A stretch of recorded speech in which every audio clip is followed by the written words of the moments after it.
नमस्कार, मैं रवीश कुमार। उत्तर प्रदेश में बिजली को लेकर सियासत में बिजली दौड़ रही है। भाषाएं अपने निम्नतम स्तर पर हैं, जो नारे हैं वो उनसे भी निम्नतम स्तर पर हैं। लेकिन बिजली कितनी है उत्तर प्रदेश में, इस पर लेकर कोई ठोस बहस अभी तक नहीं हुई।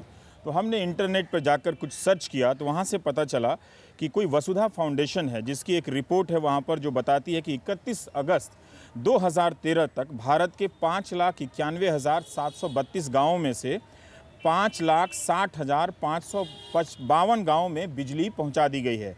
यानी 94.4% गाँवों में अगस्त 2013 में बिजली पहुंचा दी गई थी। अब पीसी मैथानी साहब हैं, ये एक आईएएस अफसर हैं। इन्होंने सेज पब्लिकेशन से किताब लिखी है, achieving universal energy access in India. इस किताब को पढ़ते समय एक और वसुधा फाउंडेशन से आगे की जानकारी मिलती है, लेकिन मिलती जुलती है। पीसी मैथानी साहब लिखते हैं कि 31 जनवरी 2014 तक भारत में 8 ऐसे राज्य थे जहां 100% बिजली पहुंच गई थी। आंध्र प्रदेश, तमिलनाडु, केरल, पंजाब, गोवा, हरियाणा, केरल इनमें से आते हैं। उत्तर प्रदेश और बिहार, उत्तर प्रदेश में 88.9% गाँवों में बिजली पहुंची थी, बिहार में 90% से 94% से ज़्यादा, गुजरात में 98% से ज़्यादा। 31 जनवरी 2014, ये तब इस योजना का नाम था राजीव गांधी ग्रामीण विद्युतीकरण योजना, जिसे बदलकर दीनदयाल उपाध्याय ग्रामीण योजना इसका नाम कर दिया गया। अब उत्तर प्रदेश में 97,700 के कुछ करीब गांव हैं, जिनमें से ये वसुधा फाउंडेशन की इंटरनेट पर रिपोर्ट है कि 31 अगस्त 2013 तक 87,086 गाँवों में बिजली पहुंच गई थी। प्रतिशत में 88.9%। और यही प्रतिशत वो मैथानी साहब भी कहते हैं कि 31 जनवरी 2014 तक 88.9% गाँव में उत्तर प्रदेश के बिजली पहुंच गई थी। 97,000 गाँवों में से 87,000 गाँवों में बिजली पहुंची थी। अब एक बयान मिलता है पीयूष गोयल, जो ऊर्जा मंत्री है केंद्र के, कि 2014 से 16 के बीच में इन्होंने 1364 उत्तर प्रदेश के गांवों में बिजली पहुंचाई है। 2012 से 14 के बीच इनका आरोप है कि सिर्फ 3 गांवों में बिजली पहुंची है। अब आप देखिए कि 2013 तक उत्तर प्रदेश के 87,086 गाँवों में बिजली पहुँच गई थी। इसका जिक्र बिजली मंत्री पीयूष गोयल नहीं करते, लेकिन ये बताते हैं कि 3 गाँवों में बिजली नहीं पहुँची। अब एक केंद्र सरकार की वेबसाइट है जहां हम गए, उसका नाम है garv.gov.in, garv.gov.in। इसके हिसाब से भी उत्तर प्रदेश में कुल गांवों की संख्या 97,813 है, जिनमें से सिर्फ 224 गांवों में बिजली नहीं पहुंची है। ये आंकड़ा बता रहे हैं 2016-17 तक का आंकड़ा बता रहे हैं, और कह रहे हैं कि 2016-17 के दौरान 159 गाँवों में बिजली पहुँचा दी गई। तो 224 गाँवों में बिजली नहीं पहुंची, 159 गाँवों में बिजली पहुंचा दी गई। 53 गाँवों में आबादी नहीं है, 12 गाँव में और बिजली पहुंचानी बाकी है। garv.gov.in, जो मैंने इंटरनेट से डाउनलोड किया, इसका स्क्रीनशॉट आप स्क्रीन पर भी देख रहे होंगे, उसके हिसाब से अब हिंदू अखबार ने कुछ 2015 में एक पड़ताल की कि जितनी ऐप के हिसाब से, भारत सरकार के ऐप के हिसाब से यूपी के जिन गाँवों में बिजली पहुंचने का दावा कर दिया गया है, उनमें से बहुत से ऐसे गांव थे जहां बिजली पहले से पहुंच गई थी। बहुत से ऐसे गांवों का भी नाम था जहां बिजली नहीं पहुंची थी, जिसे बाद में करेक्ट किया गया। स्क्रॉल जो .in जो वेबसाइट है, वो 24 अगस्त 2016 को उसकी एक रिपोर्ट है कि जब वो जाकर पड़ताल करती है कि जिन 10,000 गाँवों में बिजली पहुँची है नई, उनमें से 90% गाँवों में बिजली की आपूर्ति नहीं है। तो 3 बातें हैं कि बिजली का पहुंचना, एक गांव में बिजली पहुंच गई, वो देखना। तो उसके हिसाब से भारत की कामयाबी अब काफ़ी ठीक ठाक है, बल्कि 31 जनवरी 2014 के हिसाब से कई ऐसे राज्य थे जहां 100% बिजली पहुंच गई थी। अब देखना है कि क्या उस गांव के सभी घरों में बिजली पहुंची। अब ये देखना है कि बिजली पहुंची तो क्या बिजली पहुंच रही है। चौथी बात हमें ये देखना है कि उत्तर प्रदेश के लोग या भारत के गरीब इलाकों के लोग क्या बिजली का बिल देने के लिए सक्षम हैं। ये वही बता सकते हैं कि उनके गांव में बिजली आ रही है या नहीं आ रही है।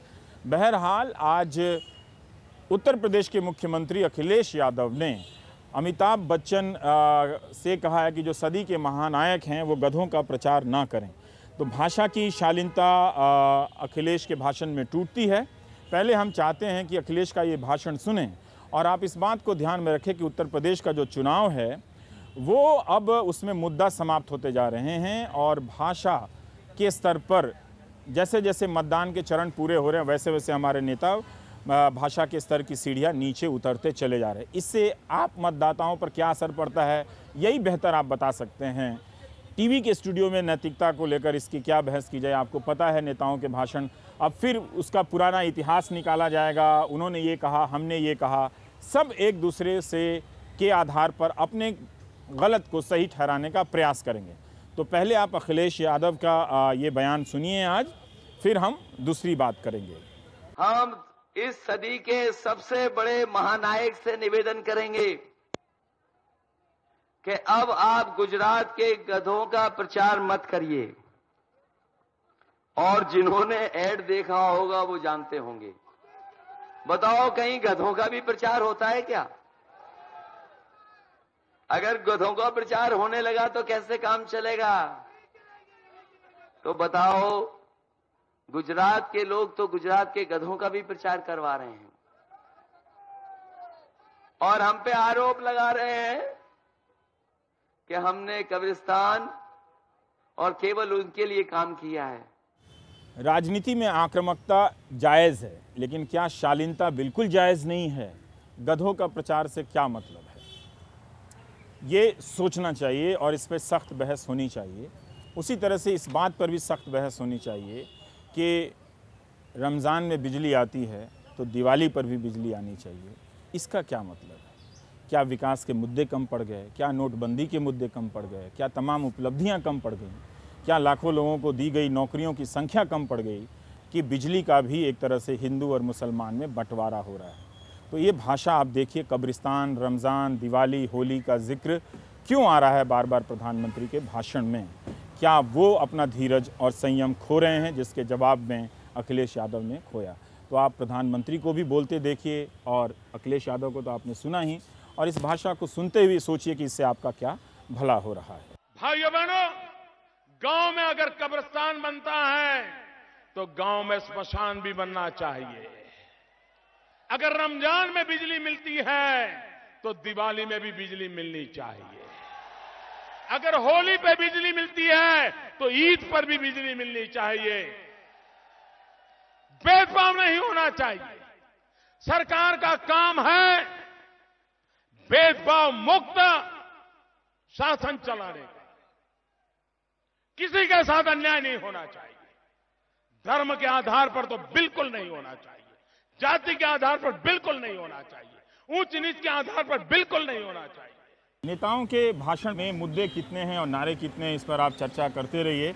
लेकिन हम आए हैं जंतर मंतर, जहां पर ये गाड़ियां देख रहे हैं आप, ये ओला और उबर नाम की कंपनियां हैं जब देश के कई इलाके में प्राइवेट टैक्सी चलाती हैं। इनके ड्राइवर लोग हड़ताल पर हैं, तो हम उनसे बात करने के लिए यहाँ आए हैं। पर इन गाड़ियों को देखते हुए मैं दो बातें अपनी तरफ से उठाना चाहता हूँ कि बड़ी संख्या में शहर के हर कोने में ऐसी गाड़ियाँ सार्वजनिक स्थलों पर खड़ी रहती हैं, तो इसका पार्किंग और इसकी जो राजस्व का नुकसान है एक तरह से और जाम है, वो कौन देखेगा? दूसरी बात यह है कि इससे जो परिवहन व्यवस्था में बदलाव तो आ रही है, क्रांतिकारी बदलाव है, लेकिन वो बदलाव जिससे बसों के ज़रिए आना था, जिसमें सड़क पर परिवहन के बोझ को कम करना था, वो बदलाव नहीं आया। पर ये मेरी तरफ से टिप्पणी है कि किसकी कहने पे, किसकी इजाज़त से ये गाड़ियाँ जहाँ तहाँ लगी होती हैं। तो हम फिर अब बहस करते हैं। आप कहाँ हैं? आप तो ये सारे लोग 8-9 साल से, आप बनारस से आए हैं? सर, हाँ। तो क्या चलाते हैं, कौन सी गाड़ी चलाते हैं? सर मैं ओला की गाड़ी चला रहा हूँ। ओला की गाड़ी चलाते हैं। तो कहाँ से लोन लेके खरीदे आप? महिंद्रा फाइनेंस से। फाइनेंस से खरीदा? जी सर। अच्छा। और सर आपको सर मैं एक चीज़ दिखाना चाहता हूँ सर। हाँ। ये देखिए, मैं बनारस में हाँ। प्राइवेट जॉब करता था। अच्छा, कितना कमाते थे? 25,000 रुपये महीने कमाता था। अच्छा, ठीक है। तो ओला ने हमको ये लेटर दिया था, ये हाँ। आप देख लीजिए। हाँ। 1,00,000 1.5 लाख रुपए महीने कमाने के लिए बोला। अच्छा। ये ओला ने, ये देखिए ओला का बना हुआ है। उसमें उबर लिखा हुआ है, आप ओला का नाम? हाँ, उबर ने 1.5 लाख रुपए दोनों महीने कंपनियां एक दूसरे से। हाँ। तो ये हमको 1.5 लाख रुपए महीने कमाने के लिए बोला। तो मैंने क्या किया कि मैंने अपनी बीवी के जेवर गिरवी रखे और वो आज भी रखे हुए हैं, मैं छुड़ा नहीं पाया हूँ। ठीक है। गाड़ी चलाया आप? है जी। आप बनारस में मिले थे हमसे? हाँ जी, हाँ, आपसे बनारस में मुलाकात आपसे आप ही गाड़ी चला रहे थे? जी हाँ, बनारस में भी सारनाथ गया था मैं। सारनाथ आपके साथ में गया था। तो वहाँ पे क्या हुआ कि मैंने गाड़ी खरीद रखी और वहाँ पे चलाई। चलाने के बाद में जब मैं यहाँ पे ये आज तो हमारी अब क्या हुआ अभी? अब कौन सा पर्ची निकाल अब पर्ची के मैं निकाल रहा हूँ। ये हमारा महिंद्रा एंड महिंद्रा से फाइनेंस है हमारा। हाँ, और ठीक है। आज ओला उबर की वजह से हमारी 7 किस्तें हमारी बाउंस चल रही हैं। 7 किस्तें चल हाँ, रही हैं। ये खाता नंबर ये सब नोट कर लीजिए आप। नहीं, ये नोट नहीं करेंगे। तो आप ये जरा समझाइए कि आपने कितने % पे ब्याज पे गाड़ी खरीदी? 1.5 लाख रुपया महीना कमाने के लालच? 1.5 लाख रुपए महीने कमाने के और इससे लालच पहले दिया। कितने की नौकरी आपने छोड़ी? 25,000 रुपए महीने की। 25,000 रुपये की नौकरी छोड़ के आप 1.5 लाख रुपया महीना नौकरी को अभी कितना कमाते हैं? अब सर तो बिल्कुल ही नहीं कमा पा रहे गाड़ी नहीं, सही बताइए, क्योंकि क्या होता है कि हम लोग धारणा से बोलते हैं। बिल्कुल सर, कंपनी के उसका पास सर भी मेरे पास रिकॉर्ड सारे- होता है ना, सारे कंपनी सबूत वालों का है सर। पक्ष नहीं है इसमें। बिल्कुल सर, एक सेकंड। एक सेकंड। मेरे पास आप जो सबूत बोल है। रहे हो वही बोलो। सर मेरे कितना पास कमाते सबूत हो? है, मैं इतना कमा रहा हूँ। 7 किस्त हमारी बाउंस है सर। कितना कमाते हो 1.5 लाख की जगह? 1.5 लाख की जगह में 15-20 हज़ार रुपये, 15,000 रुपये, 18,000 रुपये महीने निकल पा रहा है। और मैंने और आपकी महीने की किस्त कितने की है? 12,000 रुपये महीने 12,000 रुपये किस्त है हमारी। तो आप किस्त नहीं दे पा रहे? नहीं दे पा रहे सर जी। और हमारी बेटी का नाम काट दिया सर जी। ये हमारा बेटी का ये है स्कूल आपकी का। बेटी कहाँ पढ़ती है? ये यहीं पे नोएडा कोड़ा कॉलोनी में, वंदना इनक्लेव में। जी सर।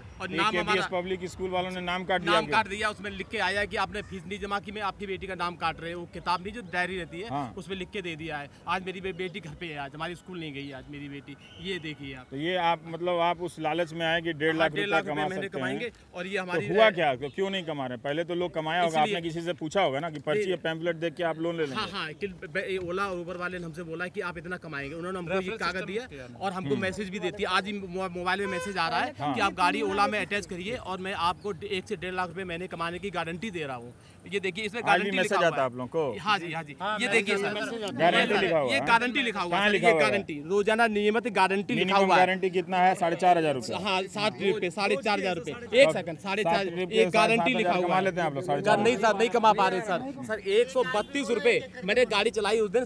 9 बुकिंग किया तो हमको 132 रुपए मेरी कमाई हुई। 9 बुकिंग करके मैं आप 100 132 रुपये कमाए। 132 रुपए कमाए हैं। पैसे। आप क्या करते थे आप? सर मैं जो अपनी क्या नाम है कंपनी चला रहा था, एडवर्टाइजिंग कंपनी थी। अच्छा।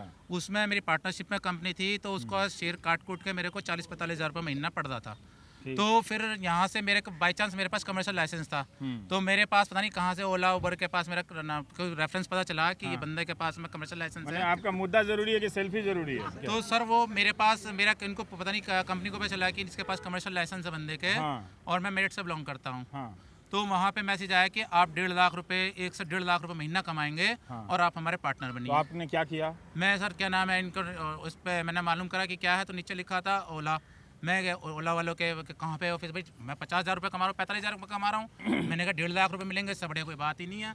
मैं इनके ऑफिस में गया, उन्होंने कहा कि आप हमारे ऑफिस में आ जाओ। मैं यहाँ गुड़गांव में गया इनके ऑफिस में। गुड़गांव में जाने के बाद इन्होंने मेरे से बोला कि वो हम आपको 1.5 लाख रुपए कमाएंगे, गाड़ी भी हम आपको दिलवा रहे हैं, आपको कुछ नहीं करना, आप लाइसेंस दिखाओ। मैंने लाइसेंस दे दिया अपना, ये रहा मेरिट का। मेरा गाड़ी उन्होंने दी अपनी तरफ से? उन्होंने नहीं दी, उन्होंने बोला कि हम आपको एक लेटर, कंफर्ट लेटर बोलते हैं उसे, वो उन्होंने बनाया मेरा नाम लिख के। और वो मारुति का एक बंदा वहीं, इन्होंने मारुति वालों को बुलवा रखा था, कैंप लगा रखा था। मारुति वालों को बुलवा के बोले कि ये बंदा है, इसको आप गाड़ी दे दो और इसकी फॉर्मेलिटी करवा दो। शुरू में आपने कितना कमाया? मैंने सर 1.25 लाख रुपए तो उसमें डाउन पेमेंट में उन्होंने मेरे से जमा करवाया।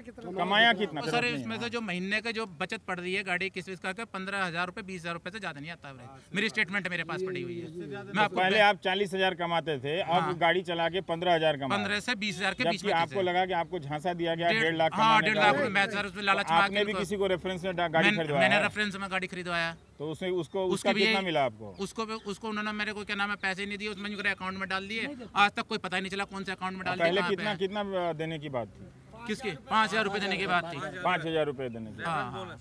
और वो जिस बंदे की गाड़ी डलवा दी वो भी मेरे को गाली दे रहा है। क्योंकि यहाँ कंपनी वाले नहीं है, उनका पक्ष नहीं है ना, तो हम तो नहीं जानते हैं। वैसे उबेर वाले ने ये एक अपना मेल दिया है कि जो लोग एक तरह से आप लोग हिंसा वायलेंस कर रहे हैं, तो कोर्ट ने भी कहा है कि हिंसा वायलेंस नहीं हम करना। कोई हिंसा वायलेंस नहीं, हम तो यहाँ पे ओला सबको मैसेज कर रही है। हाँ, कि दिल्ली आप देखोगे मेरे मोबाइल पे यहाँ सबको मैंने फॉरवर्ड भी करा। ये मैसेज है कि कैब की भारी डिमांड है, मौके का फायदा उठाएं, बुकिंग करें, ज्यादा से ज्यादा कार, डिवाइस, सिम का नुकसान की जिम्मेदारी आपकी होगी। जबकि हमारे को तो ऐसा नहीं बताता।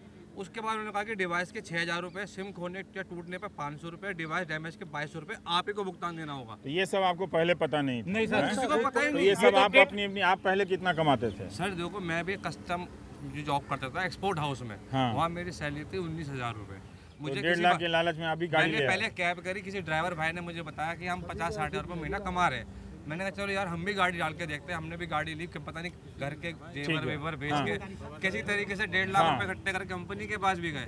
कंपनी ने हमें भी ऑफर लेटर दिया 1,35,000 रुपए कमाने का हर महीने। शुरुआत में हमें 50,000 रुपए तक का काम जरूर दिया, लेकिन आज की स्थिति यही है जैसे इन भाई की बेटी घर पे बैठे, हमारे भी बेटी घर पे बैठी है। अभी गाड़ी चला रहे हैं इसमें, पहले कितना कमा रहे थे? तो वो तो कहेगा कि आप मेहनत नहीं करते हैं, कंपनी कहेगी आप चाहें तो मेहनत करके कमा सकते हैं। देख लो ना, वो टाइमिंग आती है हमारी इसमें ऑनलाइन है, उसमें आपको हर एक के डिवाइस पे टाइम दीजिएगा। ये बंदा इतने घंटे 18 घंटे मेरी ऑनलाइन है, मैं आपको रिपोर्ट दिखाऊँ डिवाइस पे अपनी। कमाई कितनी है बताओ ना? 15 से 20,000 रुपए कमाई है सर, वही 16,000 रुपए किस्तें हमारी। सुबह लॉगिन 4 बजे करते हैं सर, और लॉग आउट होते हैं करीब वही 3 बजे 4 बजे ही। 24 घंटा सर, 24 घंटा चलाते हैं। मतलब ये है कि हमारा ये वाला पैर, ये वाला जो है ना सर, ये काम करना बंद कर देता है। बेकारों के लोग बैठे ये सर, ये घुटना काम जवाब दे दिया है। कि कंपनी का बयान है कि भाई अगर आपको कंपनी से शिकायत है तो आप अपनी गाड़ी लेके जाइए कहीं अपना चलाइए। तो कंपनी सर पहले तो आपने एक बात बताओ, पहले सर हम ऑटो चलाते थे। हाँ आइए। अब सर उन्होंने जब ये न्यूज आया FM पे कि आप लाख से 1.5 लाख रुपए महीना कमाए। अच्छा सर, हमने लाइसेंस तो था ही हमारे पे, हमने सर बैच भी बनवाया। फिर हम जाके एक्सेंट गाड़ी खरीदे sir, Hyundai Accent DL1RT 9477 sir. नवंबर 15 में सर मैंने गाड़ी लाया। कितना EMI बनता है? EMI सर 15,672 रुपए मेरी गाड़ी की। शुरू में तो कुछ कमाए होंगे ना ज्यादा? नहीं ज्यादा क्या सर, बच्चे तभी शुरू में क्या कमाते थे? ठीक था। क्या कमाते थे? ठीक क्या मतलब, शुरू में सर किस्त काट के 20-30 हज़ार रुपए तो बच ही जाता सर। बच जाता। अब क्या हुआ जो 20-30 हज़ार रुपए? अब सर उन्होंने ऐसा, पहले 10 ड्यूटी 5,000 था, अब 10 ड्यूटी 2,000 देते हैं। इंसेंटिव खत्म कर दिया। 10 ड्यूटी सर 2,000। अब बताइए सर, 2,000 में हमारी प्राइम में गाड़ी आती है। इनका 3 रेंज है, प्राइम, मिनी, माइक्रो। हमारी सर प्राइम में गाड़ी आती है। अब इस समय सर प्राइम में अगर हम वैसे भी नॉर्मली सवारी उठाते हैं तो 150 से 200 रुपए बनता है। 150 से 200 रुपए बनता है। ठीक है। इस समय सर क्या हो रहा है कि ये 2,000 का टारगेट है, 10 ड्यूटी 2,000 दे रहे हैं तो इंसेंटिव उनको देना नहीं है, उल्टा 20% सर हमसे लेना है उनको।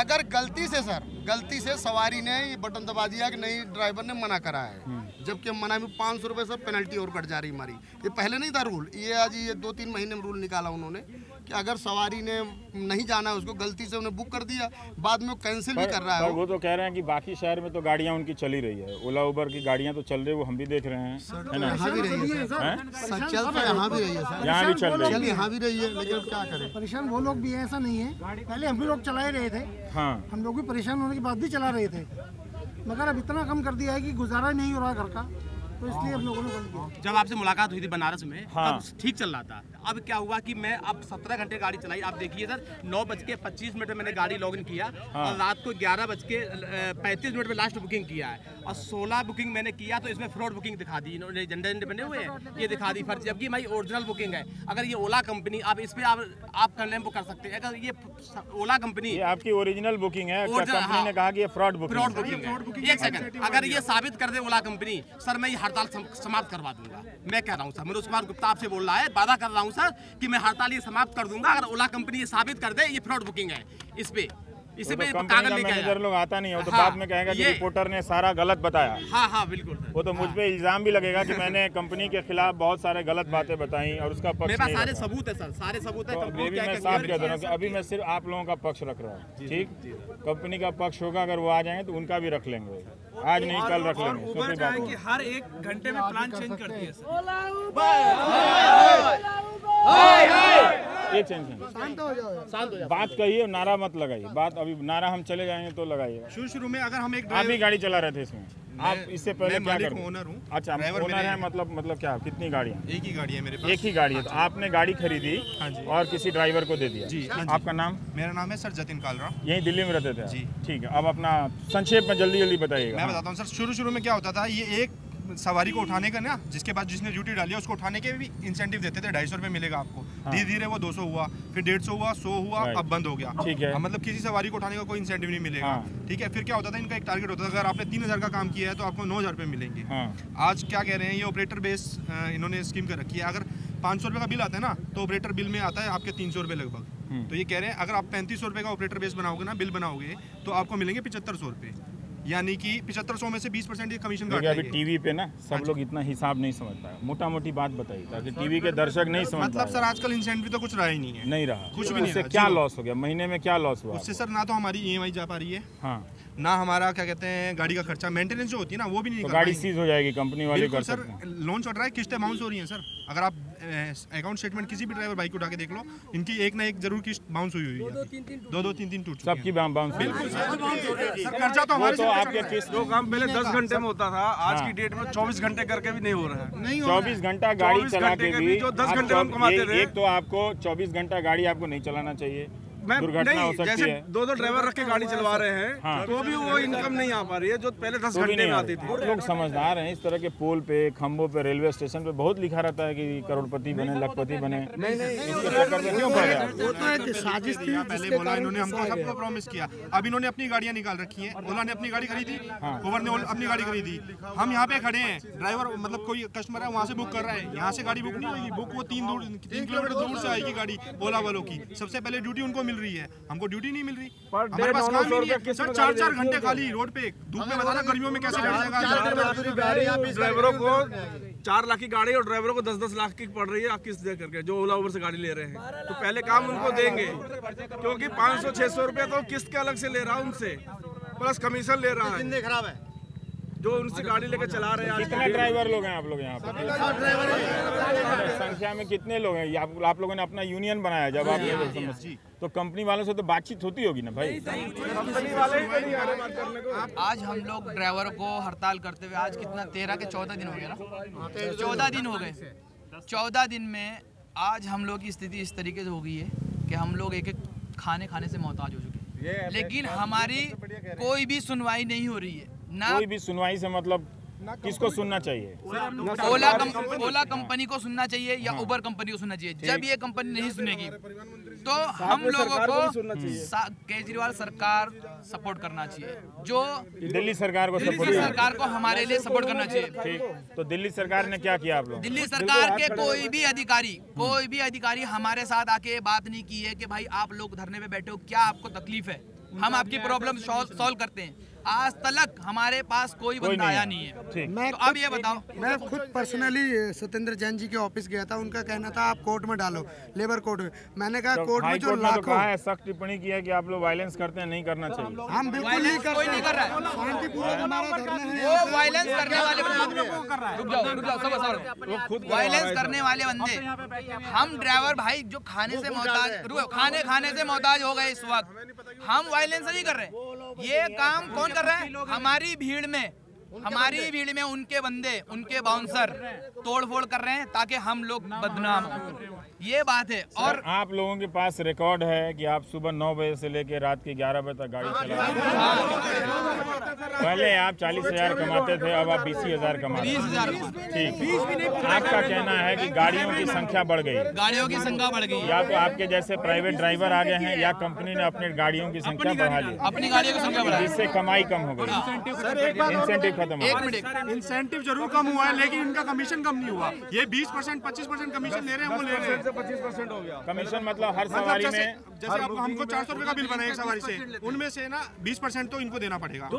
25%। जब भी मैं इन गाड़ियों की सुविधा लेता हूं तो अक्सर आदतन ड्राइवर भाई लोगों से बात करता रहता हूं, तो तरह तरह की कहानियां आ रही थी। मेरे ही जानने वाले सामने एक बंदे ने अपनी चलती फिरती दुकान बेची, उसे लगा कि 1.5 लाख रुपए मिलेंगे वो इन गाड़ियों को चलाकर और कमाने के लिए, ज़्यादा अपनी ज़िंदगी की बेहतरी के लिए, लेकिन हुआ नहीं।